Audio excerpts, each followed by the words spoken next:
Dès que l'on parle de réseau d'influence ou de société secrète, on parle souvent soit des francs-maçons, soit du Bilderberg ou du Skull and Bones, mais on ne parle pratiquement jamais des jésuites. Pourtant, les jésuites ont été les tout premiers de l'histoire à mettre en place un réseau de contrôle et d'influence. Ce sont des choses que l'on n'apprend pas à l'école, mais au XVIIe siècle, les jésuites exerçaient un contrôle total sur toute la société occidentale, et ce, plus d'un siècle avant l'apparition de la franc-maçonnerie. En effet, c'est dès l'an 1540 que le pape valida la constitution de la Compagnie de Jésus, autrement appelée l'ordre des Jésuites. Cet ordre, qui était à la fois militaire, intellectuel et religieux, avait pour mission d'infiltrer les États afin d'influencer la société dans toute sa profondeur et ainsi donner un très grand pouvoir à l'Église romaine. Sous des déguisements divers, les jésuites s'insinuaient dans les bureaux de l'État et devenaient conseillers des rois et des chefs des nations et en dirigeaient la politique, comme ils le font encore d'ailleurs aujourd'hui. Malgré leur omniprésence dans les hautes sphères de la politique, on ne parle jamais des jésuites. Il n'y a pratiquement personne pour dénoncer leur influence. Si les jésuites ne sont jamais critiqués publiquement, c'est pour deux raisons. La première, c'est qu'ils ne se font jamais remarquer parce qu'ils agissent sans dévoiler leur obédience. Les jésuites sont les agents les plus discrets et les plus efficaces de la papauté. La deuxième raison, c'est que les jésuites font peur. Les gens n'osent pas en parler. Parce qu'ils sont célèbres pour leurs assassinats.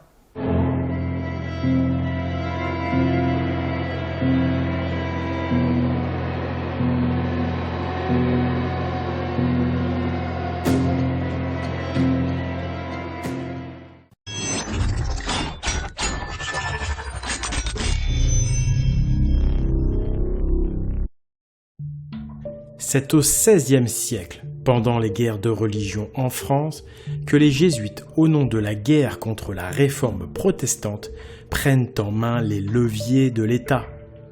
Outre leur action militaire dans la guerre religieuse, en parallèle, ils prenaient soin de prendre le contrôle de l'éducation et de l'enseignement scientifique.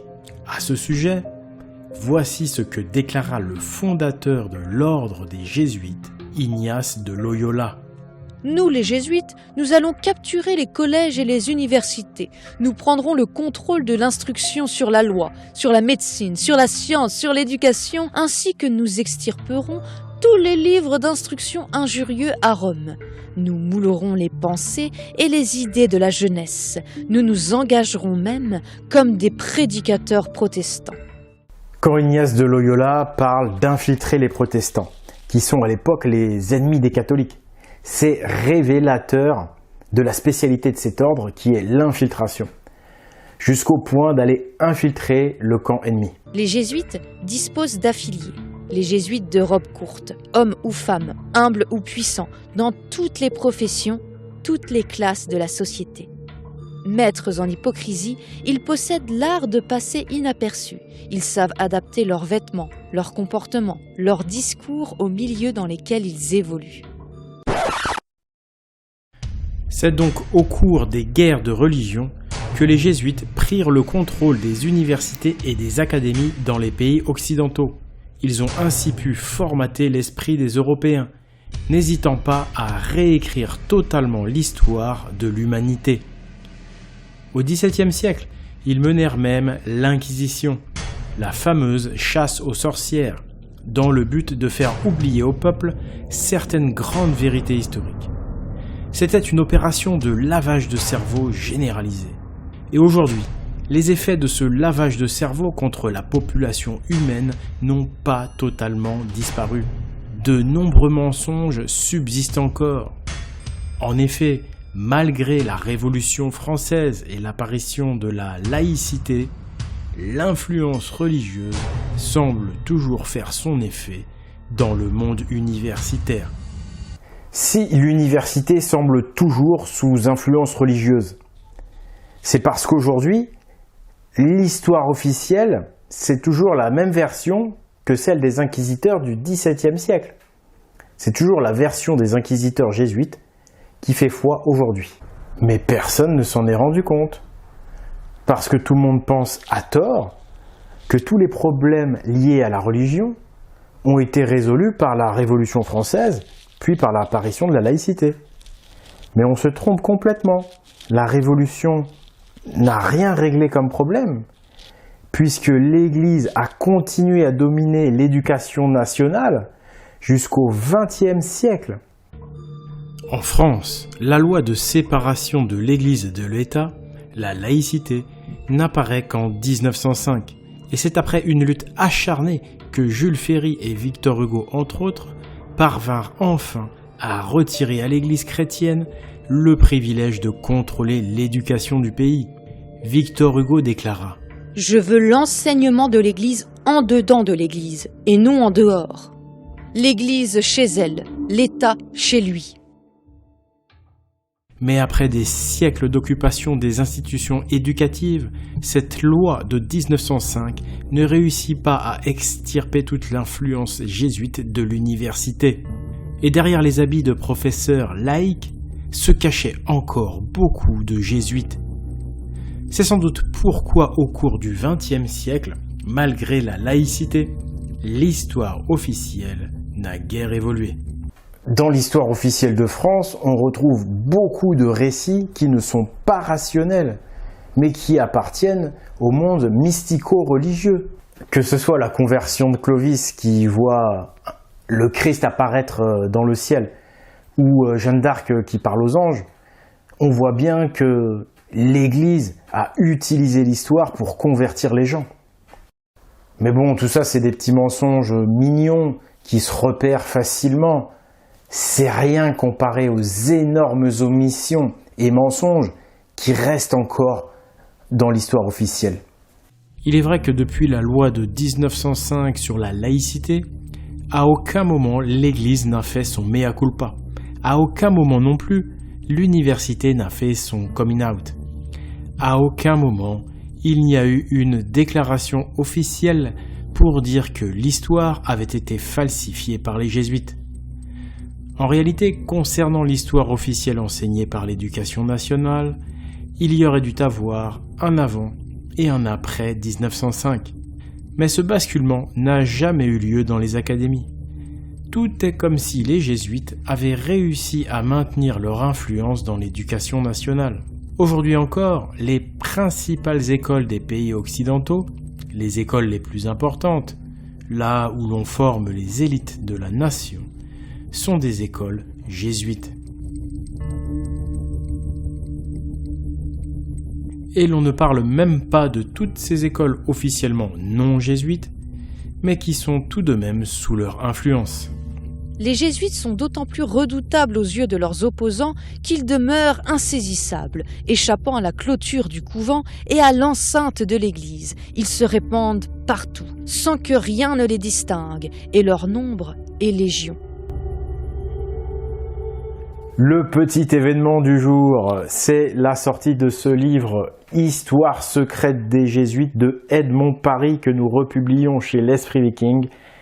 C'est un livre exceptionnel, plein de révélations sur les Jésuites, mais aussi sur notre histoire d'une manière générale, puisque vous savez que les Jésuites sont liés aux plus grands événements, aux événements les plus importants de notre histoire. Et d'ailleurs, il y en a beaucoup de ces événements qui sont cachés ou déformés. Et donc justement, ce livre va vous permettre de connaître bien tous ces événements cachés. Vous en saurez plus sur la Révolution française et aussi sur le XIXe siècle, qui a été un siècle dominé par l'Église et les Jésuites, contrairement à ce qu'on croit. Il faut savoir qu'au XVIIIe siècle, l'Église catholique a fortement reculé et au XIXe, elle revient en force. Il y a plein d'événements au XIXe comme l'affaire Dreyfus ou la guerre contre les Allemands en 1870. C'est les jésuites qui sont derrière tout ça. Au XXe siècle, ils sont encore très costauds. Ils ont été les premiers responsables des 2 guerres mondiales. Et ils étaient les premiers soutiens également des régimes fascistes, et xénophobes, hein, tous. Hein. Citons par exemple 2 faits. Le premier, c'est que le gouvernement de Vichy a abrogé la loi de 1905 de séparation de l'Église et de l'État. Donc Vichy a redonné cet énorme pouvoir, cet énorme privilège à l'Église catholique, qui est de contrôler toute l'éducation, toute l'université. Et ça, si Vichy l'a fait, c'est parce que Vichy et les jésuites, c'est... Le deuxième fait, c'est que à la fin de la guerre, le Vatican participa activement à l'exfiltration de criminels de guerre allemands. Et de nombreux criminels nazis cherchent à fuir l'Allemagne. Leur objectif, disparaître et démarrer incognito une nouvelle vie. La plupart ont été exfiltrés en Amérique du Sud. Pour y parvenir, ils vont pouvoir compter sur l'aide d'un précieux allié. Monseigneur Aloïs Udal, évêque du Vatican. Bref, c'est un livre qui est vraiment très important, fondamental pour comprendre les 3 derniers siècles, du 18e au 20e. Vous pouvez le retrouver sur notre site internet espritviking.com. D'après Edmond Paris, l'auteur du livre, les jésuites exerceraient toujours une influence dans nos académies, dans le domaine de la science, de l'histoire et de l'archéologie, mais aussi, surprise, dans le domaine de la médecine. Aujourd'hui, quand un scientifique retrouve les bienfaits de la foi en Dieu, cela se traduit par des douceurs terrestres, spécialement dans le monde universitaire et le monde savant. L'étudiant faiblard passe ses examens sans peine. Le professeur obtient la chaire de son choix, alors que le médecin croyant, outre une riche clientèle, y gagne des tours de faveur pour son entrée dans quelque haut cénacle. Edmond Paris nous dit également qu'après la Libération, les jésuites se sont lancés dans une opération de cloisonnement et de noyautage des académies. Et selon lui, ça aurait démarré dès les années 50. Ces scientifiques soumis aux jésuites sont des recrues de choix qui, par un mécanisme naturel, en emmèneront d'autres. Et comme l'union fait la force, leurs actions conjuguées s'exercent fort efficacement dans ce que l'on est convenu d'appeler les sphères dirigeantes. C'est ce qui se voit en Espagne, à ce qu'on dit, et même ailleurs. Monsieur Henri Fesquet, dans Le Monde du 7 mai 1956, a consacré un important article à l'Opus Dei espagnol. Définissant l'action de cette pieuse organisation occulte, il écrit « Ces membres se donnent pour but d'aider les intellectuels à atteindre un état religieux de perfection à travers l'expérience de leur profession et à sanctifier le travail professionnel. » Le refrain n'est pas nouveau, et M. Fesquet le sait bien. Lui, qui dit un peu plus loin « Ils sont accusés ». Et le fait ne semble pas niable de vouloir occuper des postes clés du pays, de chercher à noyauter l'université, l'administration, le gouvernement, de s'efforcer d'en interdire l'accès ou même d'en chasser les incroyants et les libéraux. L'opus aurait pénétré clandestinement en France en novembre 1954, en la personne de 2 prêtres et de 5 laïcs, médecins ou étudiants en médecine. C'est fort possible, mais nous doutons que ce renfort venu d'Espagne fût bien nécessaire à la poursuite d'un travail de noyautage qui sévit depuis longtemps en France, principalement dans les milieux médicaux et universitaires, comme l'ont révélé certains scandales dans les examens et les concours.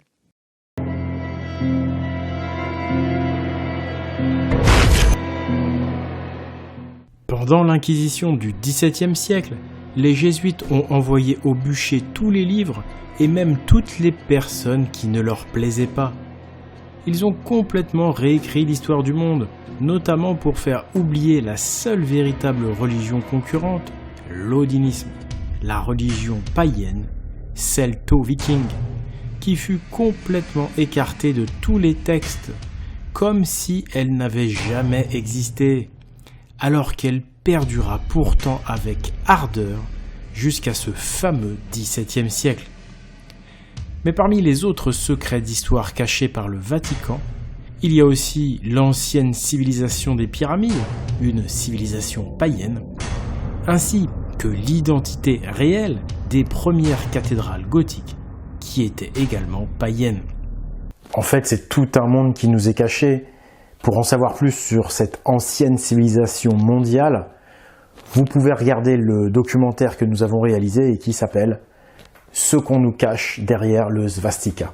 Le simple fait qu'on continue à compter les années calendaires à partir de Jésus-Christ, c'est un autre révélateur qui montre que nous ne sommes pas dans une civilisation laïque, mais dans une civilisation qui est chrétienne. En d'autres termes, ce qu'on nous enseigne à l'université, c'est pas la vérité, mais une pseudo-vérité qui convient à la religion chrétienne. Et ça ne dérange pas les hautes instances, puisque le Conseil d'État considère que toute activité religieuse est supérieure à n'importe quelle activité laïque. Et ça, on a pu s'en rendre compte pendant la crise sanitaire, puisque le Conseil d'État était intervenu en pleine pandémie et avait tranché en faveur des lieux de culte afin qu'ils puissent rester ouverts tout en étant exemptés de passe sanitaire. Alors que tous les lieux publics étaient soumis au pass sanitaire, les lieux de culte ont eu un passe-droit. Le Conseil d'État considère en effet que la liberté d'exercer sa religion est supérieure à toutes les autres libertés. Les religieux bénéficient là d'un droit supplémentaire par rapport au reste de la société laïque. Ce qui serait intéressant à demander au Conseil d'État, c'est est-ce que les religieux ont également un droit supplémentaire quand ils sont historiens ? Est-ce qu'un historien a le droit d'arranger l'histoire pour satisfaire ses croyances religieuses ?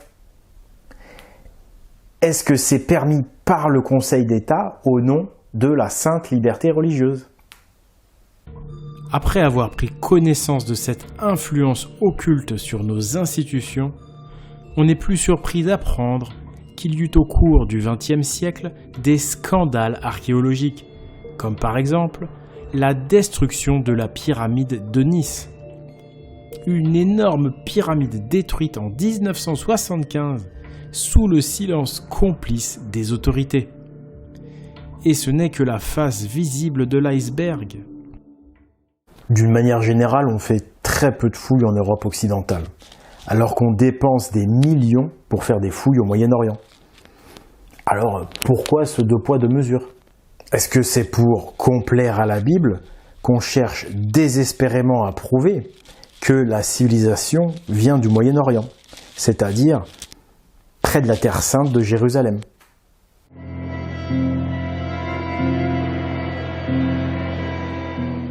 Avec les jésuites, tout commence au XVIe siècle.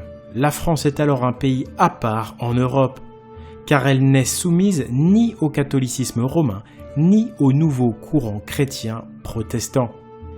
C'est parce que le roi François Ier avait négocié avec Rome un concordat qui lui donnait des privilèges. Le roi de France nommait lui-même les évêques sans que le pape ait son mot à dire. Le roi de France s'émancipe de toute influence étrangère. François Ier prend nettement face au pape une attitude menaçante. Si la France était indépendante de l'Église romaine, elle était encore plus farouchement opposée au nouveau courant protestant, qui avait relancé le radicalisme et l'esprit d'inquisition. La réforme protestante, à l'époque, était un courant religieux radical anti-païen.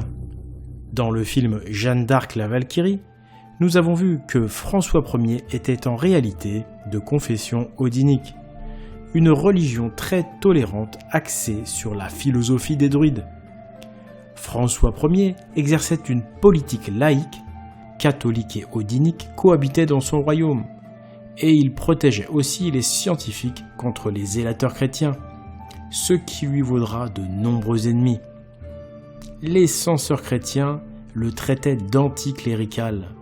François avait des accès d'anticléricalisme violent, surtout quand les théologiens contrecarrient ses volontés.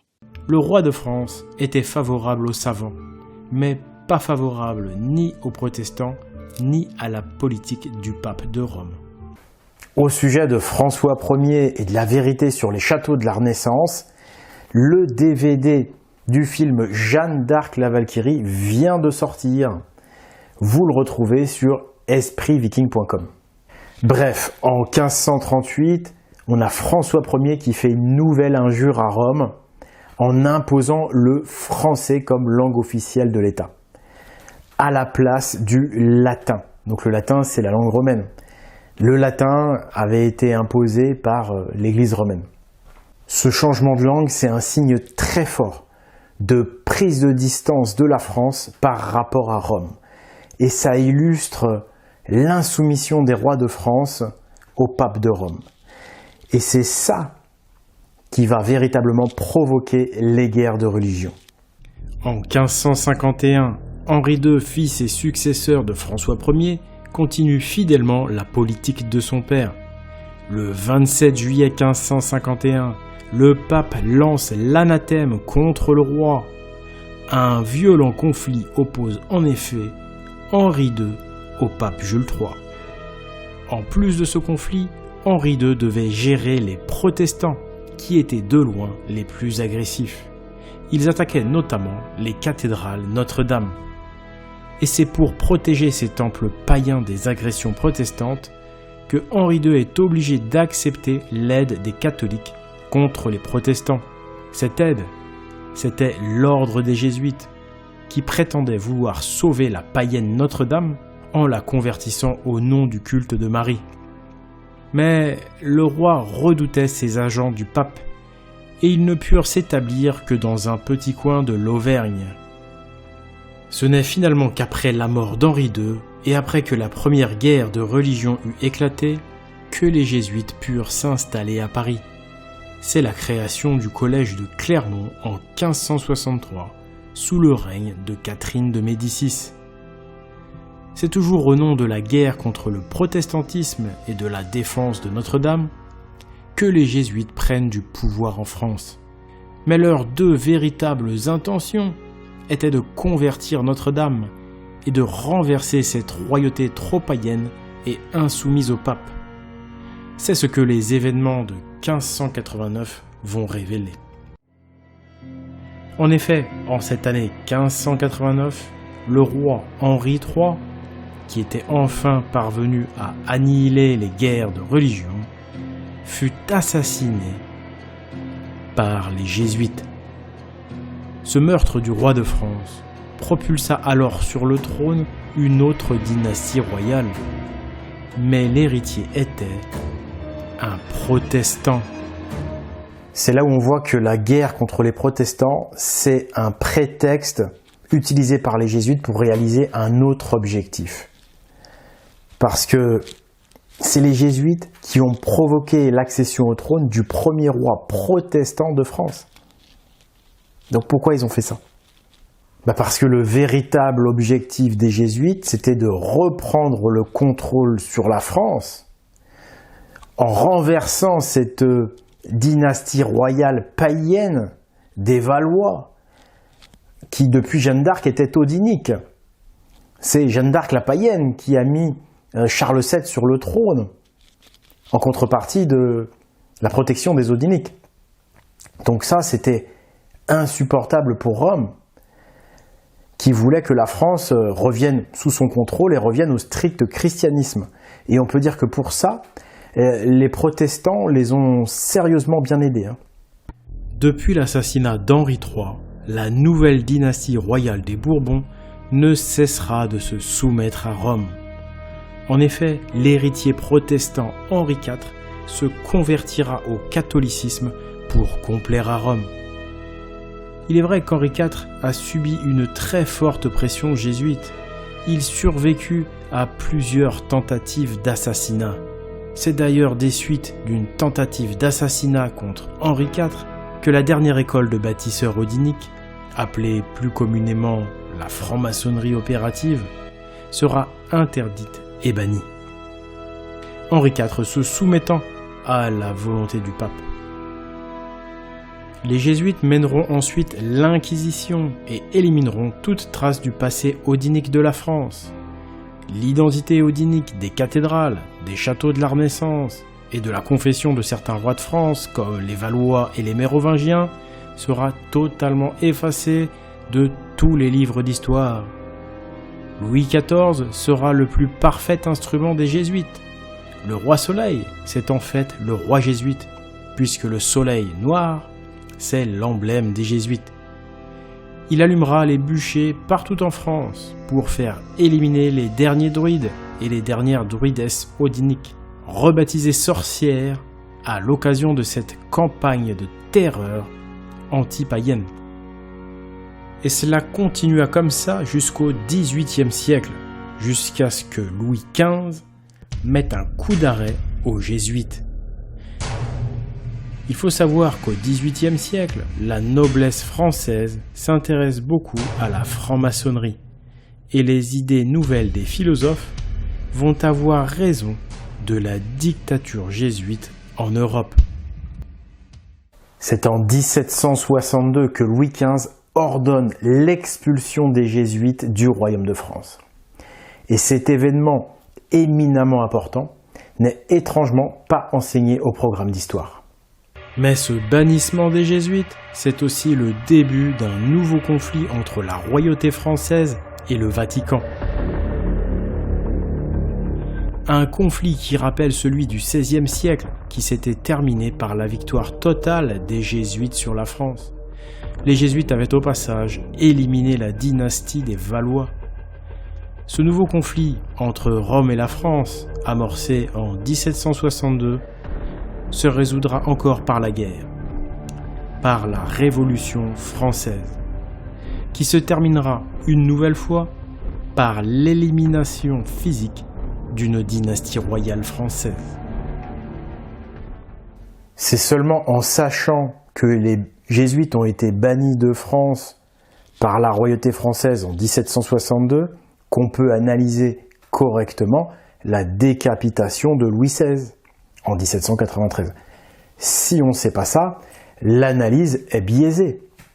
Une fois qu'on sait ça, la question naturelle qui se pose, c'est est-ce que la décapitation de Louis XVI, c'était pas une vengeance des jésuites ? Les jésuites furent toujours les plus fermes soutiens des monarques, à la condition toutefois que ceux-ci témoignassent envers leur suzerain commun, le pape, une entière docilité. Mais dans le cas contraire, les princes rebelles trouvaient en eux les plus redoutables ennemis. Pour en savoir plus, Histoire secrète des jésuites de Edmond Paris, le livre Choc donc qui sort à l'occasion de cette vidéo, que vous retrouvez sur espritviking.com. Espritviking.com, c'est la boutique qui permet de financer ces vidéos. Donc si vous voulez que ces vidéos continuent à être produites, c'est bien d'aller sur la boutique en ligne. Vous trouverez également des DVD, parce que ça y est, on fait maintenant aussi quelques DVD. Ce sont les films qui changent la donne que vous allez retrouver. On a un autre projet en cours en ce moment, c'est de produire une bande dessinée, la bande dessinée Hasting, le Viking gaulois, toujours dans l'esprit de réinformation historique, une réinformation qui paraît vraiment fondamentale pour pallier notamment aux lacunes des universités. Vous pouvez aussi adhérer à l'association Pagan qui participe également à financer ces vidéos. Si vous êtes nouveau sur la chaîne, abonnez-vous. Aujourd'hui, c'était une vidéo importante et c'est pour ça que je tenais à l'accompagner d'un livre pour soutenir les propos. Voilà, c'était Oleg de Normandie pour vous servir, mais surtout pour servir la justice et la vérité. À bientôt, au revoir.